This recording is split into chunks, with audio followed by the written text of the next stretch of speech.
Boa noite. Meu nome é Anderson Garelho, sou cirurgião vascular e eu vim hoje gravar essa aula que faz parte das aulas da Semana do Diabetes, né, com apoio do CISV, do Lions, da Unip, do Instituto Helena de Poff, da Santa Casa e do Instituto Cicatrizare. O objetivo nosso é disseminar conhecimento a fim de que a gente consiga fazer com que os profissionais da atenção primária consigam triar esses pacientes e classificá-los por gravidade e prioridade, a fim de que a gente possa atendê-los no momento justo, da forma correta, no local correto, e assim diminuir a morbimortalidade.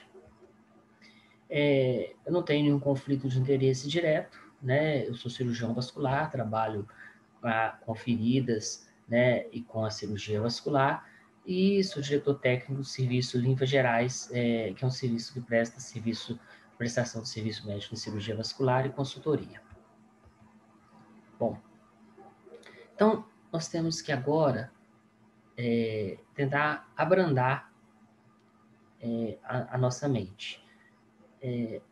Nós não buscamos aqui, como eu vou dizer, invadir a área de ninguém, invadir a área da enfermagem, da fisioterapia, da medicina.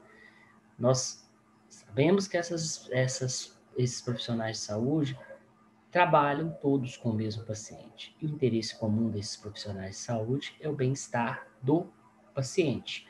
Então, a triagem é um ato normal e que faz parte de todos esses profissionais. Então, vamos tentar aqui trazer informações que possam se transformar em ferramentas que permitam a triagem, classificação de risco e prioridade desses pacientes.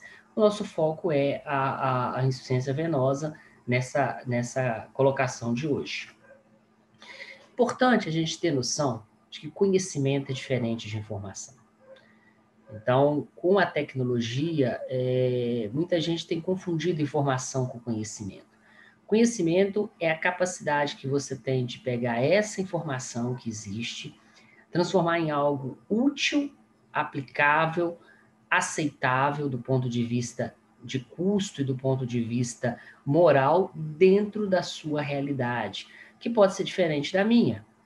E esse conhecimento, ele não tem que ser só embasado no conhecimento científico e no conhecimento intelectual. Nós temos que ter o conhecimento moral, o conhecimento popular, o conhecimento filosófico e até o teológico, porque nós vamos lidar com situações em que nós temos de ter respeito a essas realidades e a essas, como eu posso assim dizer, a essas certezas que existem em nossa sociedade. E aí nós começamos a ter um problema, já falando de informação. Então, o que antigamente nós acreditávamos que ao terminar, ao findar uma faculdade, o profissional estava apto para o trabalho, hoje já não temos essa certeza. Por quê?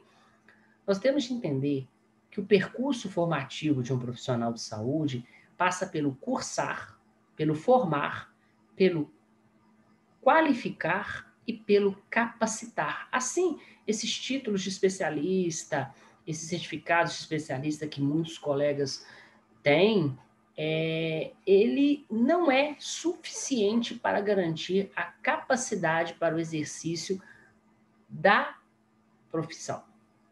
Isso é um fato. Né? E mesmo dentro de subespecialidades, nós temos dificuldade em ter capacidade de exercer todas as áreas do conhecimento da cirurgia vascular.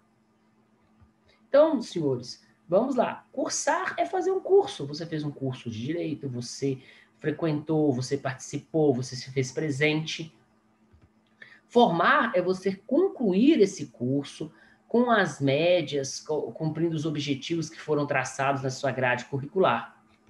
Qualificar é quando a gente entra em nossas associações em nossos conselhos, né? E recebemos a qualificação, estamos qualificados para o trabalho. Mas, para trabalhar, nós precisamos realmente estar capacitados, né? E isso hoje a gente vê de uma forma gritante as várias falhas, porque o que tem acontecido conosco é que nós entramos numa seara de produção em massa de profissionais, sejam fisioterapeutas, dentistas, médicos, enfermeiros.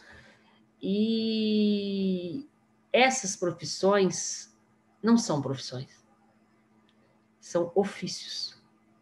A diferença é que a profissão você tem uma grade curricular, um percurso, né?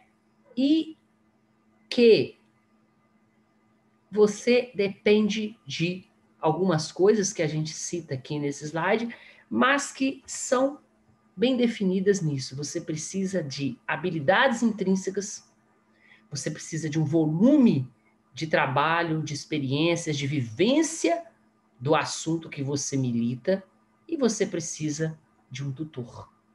Alguém que vá te guiar por essa seara. Então, a profissão, ela não traz capacidade. Para se capacitar, nós temos de trabalhar com a mentalidade do ofício. O trabalho diário, sob tutoria de alguém que conhece e da vivência do assunto. E o que nós devemos ter muito, mas muito, mas muito cuidado é que muitas coisas nos enganam. O mercado hoje, a informática, as mídias sociais, elas nos enganam. Vocês estão olhando essa imagem, vocês a veem se movendo, mas essa imagem é uma imagem estática. Mas nós temos a impressão de que ela se move. Assim é também com os tratamentos, com as tecnologias, com os protocolos, com os fluxos, com tudo. Nós temos de olhar isso com a nossa qualificação, com as informações que nós temos, com o nosso conhecimento prático, e ver se isso realmente se adequa à realidade. E uma das coisas que mais grita é que todo o nosso sistema de saúde foi desenhado para atendimento à demanda. E não há em nosso sistema de saúde, seja ele público ou privado, uma diferenciação entre demanda e necessidade. É tudo no mesmo balaio. Então, as vesículas são todas no mesmo balaio. Não existe uma hierarquização da fila por gravidade, prioridade, por risco. E isso transforma a fila em uma fila interminável, na qual pacientes, às vezes, com menos necessidades, são atendidos, em detrimento daqueles que meritam uma assistência com maior presteza. Então, a gente reclama muito do governo, esse slide eu repito ele muito, mas não é só a falta de dinheiro, existe muito desperdício, muita desorganização, muito gasto duplicado, muito gasto inefetivo. E por que isso acontece? Porque se transpõe teoria para o dia a dia. E no dia a dia se precisa de prática. Não, eu acho a formação acadêmica essencial, mas ela dista muito da realidade do mercado, e esse mercado que nós vivemos, que conseguiu confluir e se transformar em o que tem de pior em todas as áreas, o pior do capitalismo, o pior do socialismo. Nós vivemos um sistema misto, capitalista, socialista, dentro da saúde, que aflora o pior dos dois. Então, nós temos de ter muita, muita, muita vivência e experiência para poder navegar sem causar dano ao nosso cliente de saúde. Nós vivemos uma sociedade que se valoriza o hospital e a tecnologia em detrimento das pessoas. Então, por que se investir em se tornar um bom profissional? Isso demanda tempo, 10, 15 anos, às vezes, para você se tornar um bom profissional.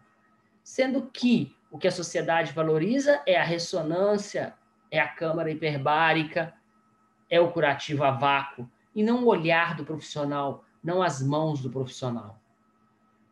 uma sociedade em que prefere tratar no hospital do que prevenir na atenção primária, uma sociedade que se recusa a seguir e a fazer protocolos,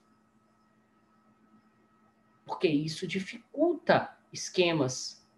Então, isso tudo nós trabalhamos com uma medicina que é ineficiente. Quando a gente devia procurar o quê? Efetividade. Não é a licitação pelo menor preço, é a licitação pelo melhor resultado. O menor preço, muitas vezes, não vai trazer o resultado e vai ser muito mais oneroso, além de sofrível para o cliente de saúde. Então, todas essas ilusões que nós temos do belo, do que é prático, do que é lindo, do que é o melhor do momento, o melhor, o que agora, que tudo passado não existe, isso tudo veio também a ser muito questionado agora com o coronavírus. E, então a gente tem que tomar muito cuidado, que nem sempre o mais belo é o melhor. Então as favas de trigo, as que estão curvadas, feias, dobradas, elas são as que estão com os grãos cheios, enquanto que as que estão eretas são as que estão com os grãos vazios. Então, nem tudo que é belo, nem tudo que reluz é ouro. E nós, sem a prática, sem a vivência, sem a tutoria, sem um colega mais experiente para nos apoiar e nos guiar nessas decisões, escravos dos protocolos publicados pelas sociedades, escravos dos vídeos com mais like no YouTube, nós vamos incorrer em erros. E erros na nossa área, na nossa militância, eles causam muito dano e muito sofrimento. Então, nós vamos falar do sistema venoso. Então, no sistema circulatório, ele pode ser dividido em sistema central, que seria o coração, os vasos de distribuição, que seriam as artérias e veias, os vasos que fazem a limpeza desse sistema, do que escapa, né, nesse sistema, do que extravasa, entre aspas, que seriam os linfáticos, e o que flui nesse sistema é o sangue e a linfa, são o que flui nesses sistemas. Então, nós temos o sangue em dois sentidos, o sentido do coração para os músculos e dos músculos para o coração, e o que escapa é recolhido pelo sistema linfático e devolvido ao sistema venoso. Os vasos sanguíneos, eles diferem, as artérias são vasos com a parede muscular mais robusta, enquanto que as veias têm uma parede muscular mais tênue, e as veias, elas têm o seu grande aparato. O que permite a funcionalidade das veias é o sistema valvar, que é composto por válvulas, que permite que o fluxo desse sangue seja direcionado de baixo para cima, ou seja, contra a gravidade. É uma das coisas que atua, não só ela, né? E é esse sistema valvar, esse sangue fluindo em um sentido ascendente, ele é importante e ele minimiza os efeitos, né,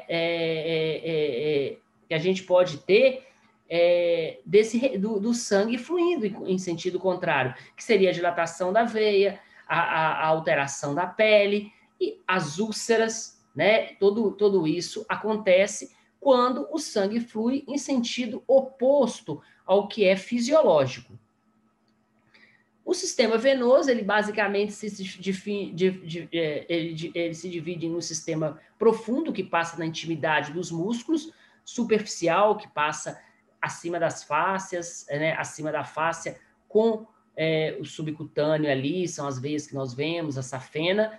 O comunicante, que é um sistema que une esses dois grandes sistemas, né, que faz com que, o comunicante, ele une vasos do mesmo sistema, ou seja, ele sai de uma profunda, de uma veia femoral para uma veia poplítea, ao passo que o perfurante une o sistema superficial com o sistema profundo. E nós temos aí um microcírculo, que é onde é feita as trocas, né? A célula recebe o nutriente e ela devolve para a circulação os dejetos, né? Que são as matérias que devem ser excretadas. o grande problema que nós temos é esquecermos que o sangue venoso, ele flui contra a gravidade. Então, ele trabalha para voltar, ele trabalha como? Com o resto da propulsão que sobrou do coração, com a contratura da musculatura e com a respiração. Então, é muito importante nós termos em mente que um paciente que tem um problema respiratório, ele vai ter edema, porque essa dificuldade respiratória vai prejudicar o retorno venoso. Um paciente com miastenia graves, ele vai ter edema, porque a ausência de bomba muscular vai prejudicar esse retorno venoso. Um paciente com insuficiência cardíaca, insuficiência hepática, na qual tem um volume muito grande, que às vezes não se é conseguido administrar pelo sistema, eles também vão ter edema. Então, o mais importante e muito negligenciado são as bombas propulsoras plantar e a bomba propulsora de panturrilha. Então, para a gente otimizar nosso raciocínio, nós vamos falar que a doença flebológica que nós focamos e que nós vemos no nosso dia a dia, né, a grosso modo, é dividida em refluxo, que são as veias, o sangue fluindo em sentido errático, né? Ao invés dele ascender, ele descende, né? É o refluxo, ao invés de ter um fluxo correto, ele reflui, e a obstrução, que é a trombose. Né? Todas as patologias que acometem de forma prejudicial o sistema venoso vão causar uma dessas duas lesões, ou às vezes as duas. Um paciente que tem uma obstrução vai ter uma dilatação que vai levar a um refluxo. Um paciente que tem um refluxo vai levar uma lesão da parede que pode levar a uma trombose. As coisas, elas acabam se mesclando e às vezes a gente não consegue saber quem veio primeiro. Então, o que acontece quando o sangue fica preso? Quando você tem o refluxo ou você tem obstrução que não permite que esse sangue flua, né, de baixo para cima. Ele extravasa e esse extravasamento gera o edema. Nesse edema, às vezes, você vai ter presença de células, né, várias células sanguíneas. Essas células podem provocar hiperpigmentação, que promovem um processo inflamatório, que promove uma fibrose, e esse ciclo vicioso pode culminar com o quê? Com o edema duro, que é o edema proteico, ou até mesmo com a ulceração. As úlceras venosas, elas são cerca de 80% das úlceras de perna. Então, o componente vascular das lesões cutâneas de perna é muito importante. Nós vamos ter as úlceras arteriais, as úlceras linfáticas, as úlceras vasculíticas, que são decorrentes de processos reumáticos, e nós vamos ter as úlceras neuropáticas, outras, as infecciosas também, mas numa proporção muito menor do que as úlceras pela estase venosa. Então, é isso que acontece, né? Quando você tem uma trombose, você vai ter um refluxo sanguíneo. Esse refluxo sanguíneo pode extravasar, né? De certa forma, isso vai formar a hiperpigmentação. Essa hiperpigmentação forma uma insuficiência venosa crônica. Essa insuficiência venosa crônica culmina com uma ulceração. Então, as complicações que nós vamos ter do mau funcionamento do sistema circulatório venoso são as varizes, a úlcera e a trombose. As varizes vão se manifestar em vários graus, nós vamos falar à frente, que é o foco nosso aqui, para que os senhores saibam quem eu devo mandar para a consulta. Com qual prioridade eu devo mandar para a consulta? Quem eu devo mandar para o pronto-socorro? Porque é uma coisa que também é muito importante também, senhores, a gente se comunicar de uma forma clara. Você não encaminha o paciente com urgência para uma consulta ambulatorial. O paciente com urgência, ele deve ser encaminhado para um pronto-socorro. O paciente que apresenta uma doença mais avançada, que necessita de um acesso mais rápido, mas que não é um paciente hospitalar, ele deve ser encaminhado com prioridade. Nós temos que voltar a nos ater ao bom português, porque isso faz diferença, isso tem implicações éticas, porque se você encaminha um paciente urgente sem ele ser urgente, você faltou com a verdade. Se você encaminha um paciente urgente para um ambulatório, quando ele deveria ir para o pronto-socorro, você foi imprudente. Então, cuidado, ao encaminhar um paciente, pese muito. Esse paciente é um paciente que precisa ser internado, ele vai para o pronto-socorro. Ah, mas o pronto-socorro está cheio. Bom, o pronto-socorro gerencia isso, é a função dele. E porque esse urgente que a gente vê dioturnamente nos encaminhamentos, ele é muito deletério, ele tumultua a regulação de fluxo nas prefeituras, ele não é nem respeitado mais hoje quando vai se marcar consultas e exames eletivos, porque é tão comum o doente pediu para pôr urgente. Não, não é urgente. Urgente é pronto-socorro. O doente que precisa do acesso mais rápido, ele é prioridade. E o doente que está no fluxo normal, com a doença controlada, uma doença no estágio menor, ele é eletivo. É assim que nós devemos nos comunicar. Então, a doença venosa, olha o custo dessa doença venosa. Ela custa 290 milhões de libras esterlinas. 2.490 milhões de marcos. Isso são dados antigos. Antes de nós termos todo esse aparato tecnológico que encareceu por demais a prestação de serviço médico, com muita coisa, às vezes, inefetiva agregada ao tratamento. E por que essa é uma doença que ela precisa, antes de cirurgia, antes de duplex scan, ela precisa de médico, ela precisa de enfermeiro, ela precisa de fisioterapeuta, ela precisa de nutricionista, ela precisa de protético. Por quê? Ela é uma doença que está ligada diretamente e agravada por fatores que devem ser controlados, que são a obesidade, a infecção, insuficiência cardíaca, câncer, contraceptivo oral, gravidez, terapia de reposição hormonal, tabagismo, síndrome nefrótica, DPOC, paralisia. Então, não adianta se operar um paciente se eu não corrigir esses outros fatores. Eu sou uma pessoa da roça, explicar de uma forma grosseira, mas muito simples. Você vai plantar um pé de couve, você prepara o terreno. Porque se você não preparar o terreno, você pode até ter um resultado, mas ele não vai ser o adequado. Então, você tem um paciente flebopata, você tem que otimizar esse paciente clinicamente antes de operar. A cirurgia não vai resolver a obesidade, a cirurgia não vai resolver o sedentarismo, a cirurgia não vai resolver o tabagismo. Então, está havendo uma distorção e por isso que a cirurgia de varizes falha. Falha. Ela é feita, muitas vezes, em momentos que não são propícios para aquela intervenção. E, mais uma vez, reforçando, o melhor aparelho para exame do paciente, seja ele flebopata, arterial, pneumologia, o que for, é o exame clínico, senhores. É o olho, o olfato, a audição. Certo? Eu falo que a consulta começa quando o doente entra na sala, o jeito dele andar, se ele está sendo amparado ou não por um familiar.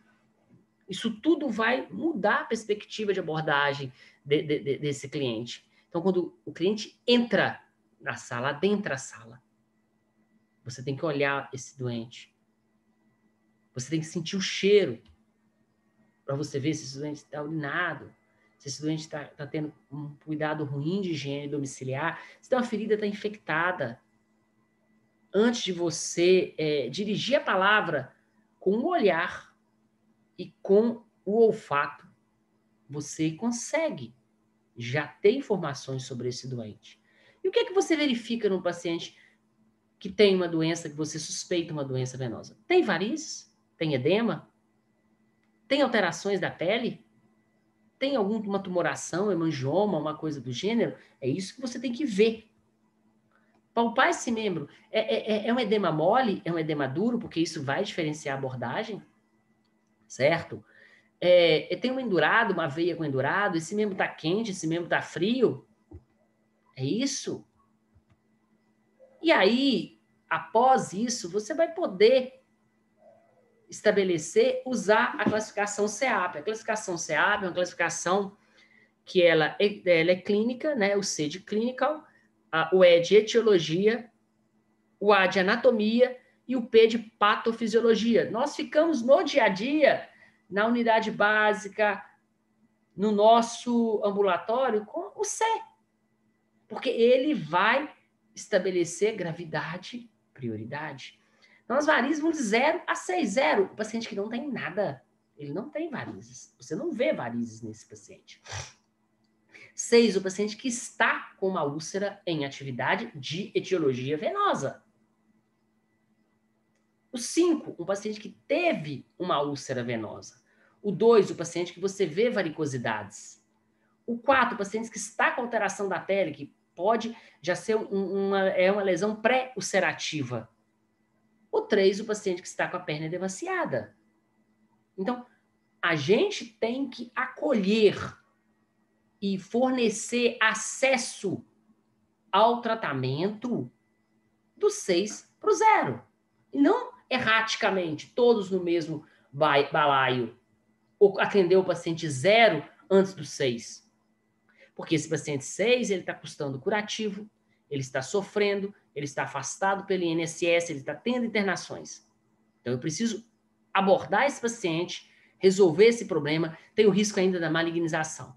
O 0 é o paciente que não tem varizes visíveis. Então, eu vou fazer um duplex scan desse paciente, enquanto eu tenho na fila pacientes com úlcera venosa em atividade. Isso não respeita o princípio dos iguais são iguais, os desiguais são desiguais. Todos devem ter acesso ao procedimento. Fato. Só que os pacientes mais graves, com mais sofrimento, com mais custo para o sistema, devem ser abordados anteriormente. Então, quando você termina isso com esses olhos, você olhou, o paciente relatou para você, minha perna dói, você vê uma úlcera venosa, você consegue estabelecer se essa queixa realmente é do sistema venoso. Nós vamos falar também, mais para frente, do sistema arterial, do linfático e das alterações neurológicas. Isso vai nos permitir fechar esse diagnóstico. Então, essa é a primeira entrada. Mas como é que eu vou diferenciar? Eu ainda não vi o resto. Vamos, como a gente disse lá, vamos respirar, olhar e caminhar. Os tratamentos que a gente pode oferecer, eles visam o quê? Interromper o refluxo, ou manter ele sob controle, e evitar os distúrbios microcirculatórios. E aí, eles são basicamente educação higiênico-sanitária, ou seja, alimentos, repouso, dieta, exercícios, postura, a contenção elástica, que é padrão ouro, a terapia farmacológica, a exerese, ou seja, a retirada desses vasos, seja por esclerose, por laser, isso não é algo que é de interesse para definição por parte da atenção primária, nem por parte do pronto-socorro.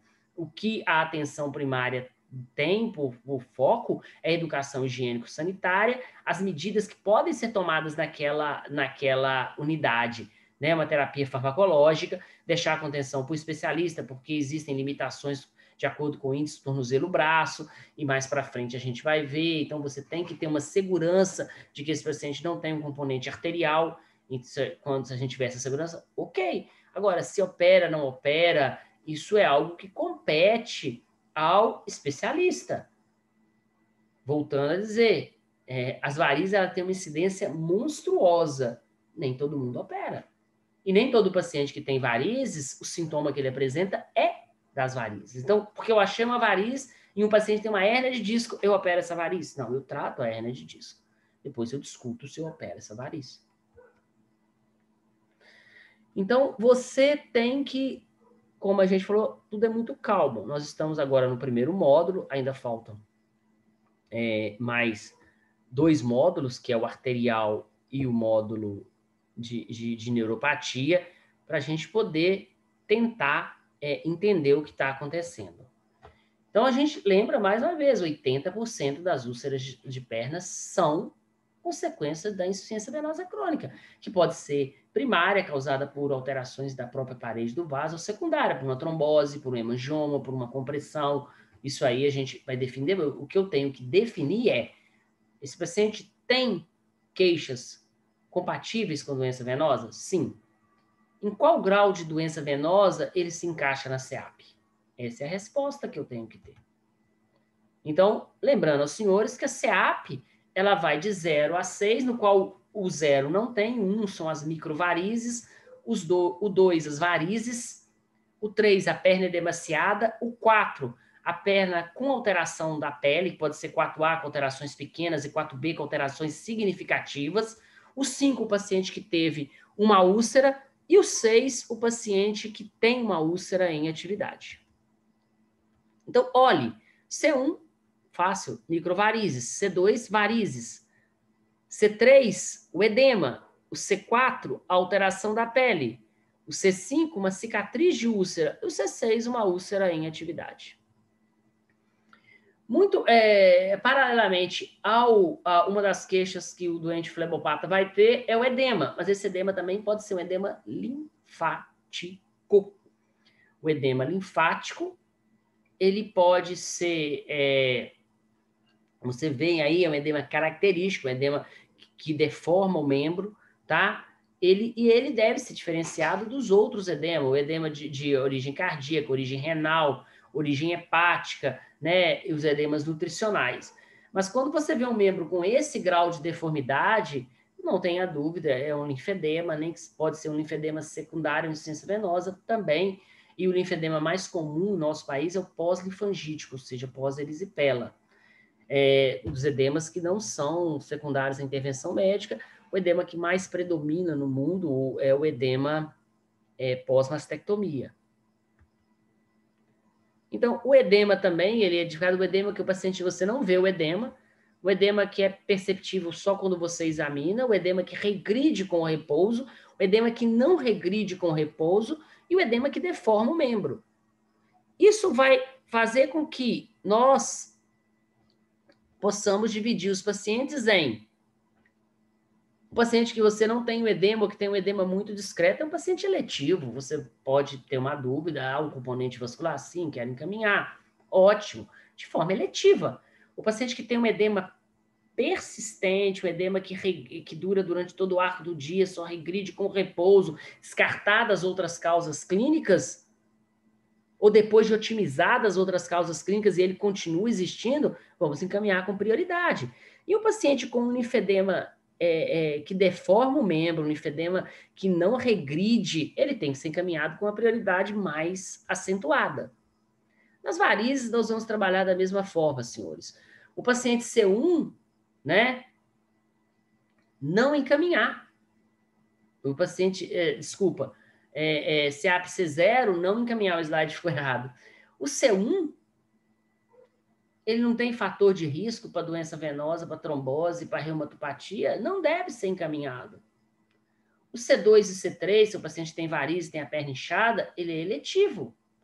O C4 e o C5 são pacientes que meritam prioridade. E o C6, uma prioridade máxima. Agora, se tiver em franco estado de infecção, ele é uma urgência, deve ir para uma UPA.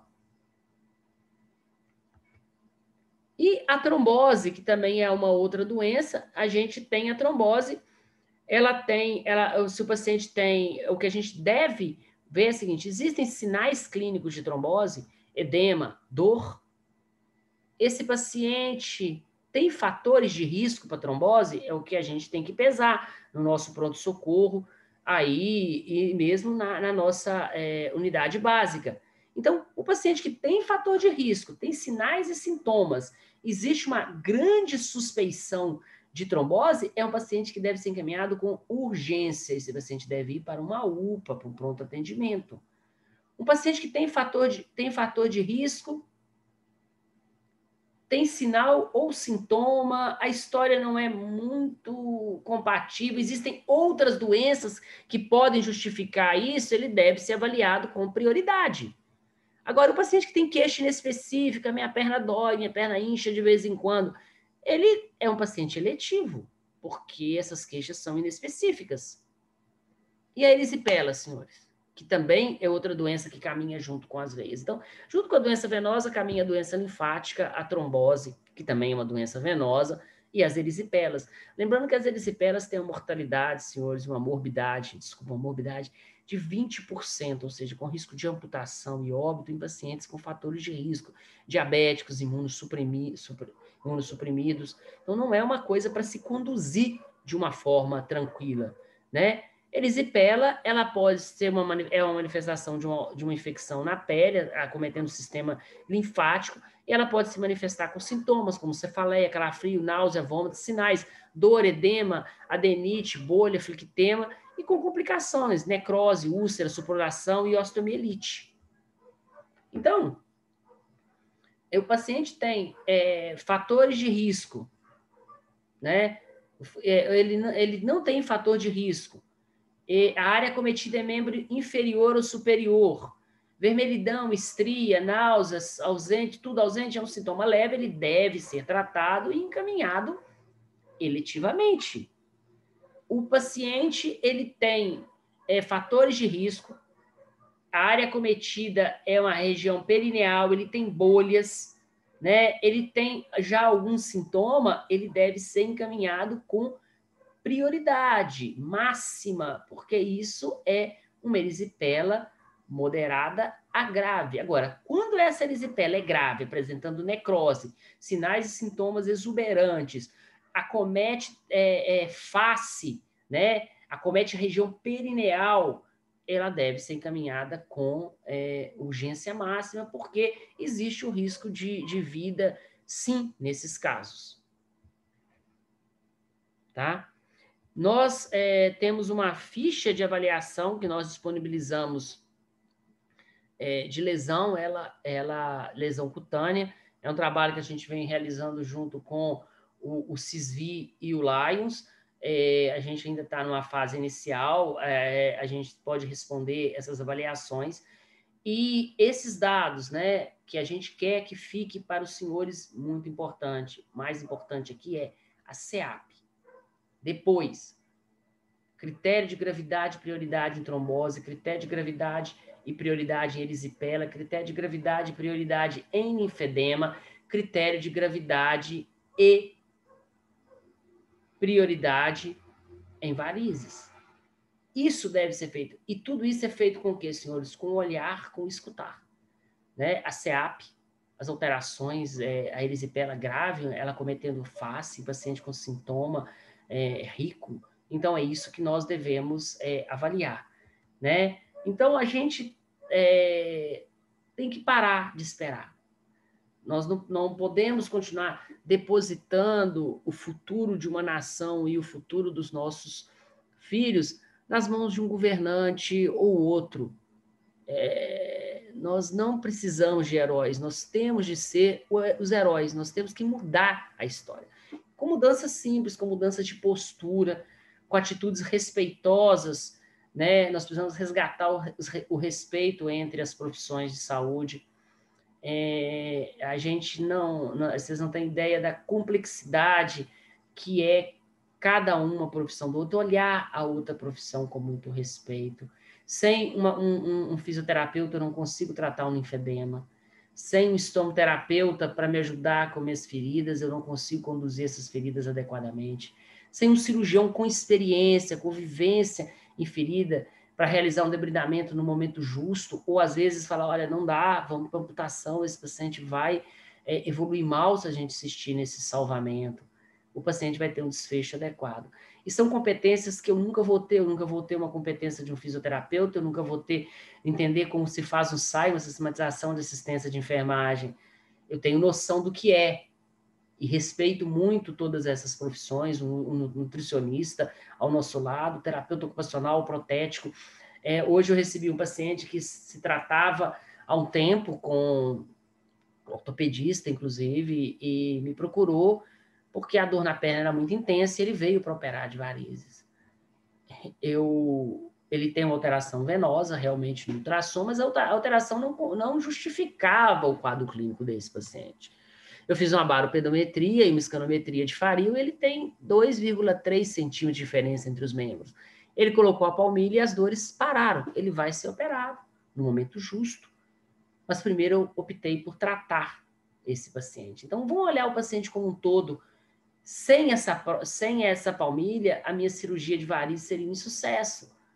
Por que ela seria um insucesso? Eu ia operar, ele ia continuar com dor, ele ia continuar insatisfeito, e ele teria sido realmente atendido de uma forma incompleta. Então, nós nos completamos nós não nos substituímos, nós não competimos, nós nos completamos. Muito obrigado. E qualquer dúvida que os senhores tenham, desculpa, qualquer dúvida que os senhores tenham, aí estão os nossos contatos, né? Para os senhores entrarem em contato conosco, tá? Uma boa noite, muito obrigado.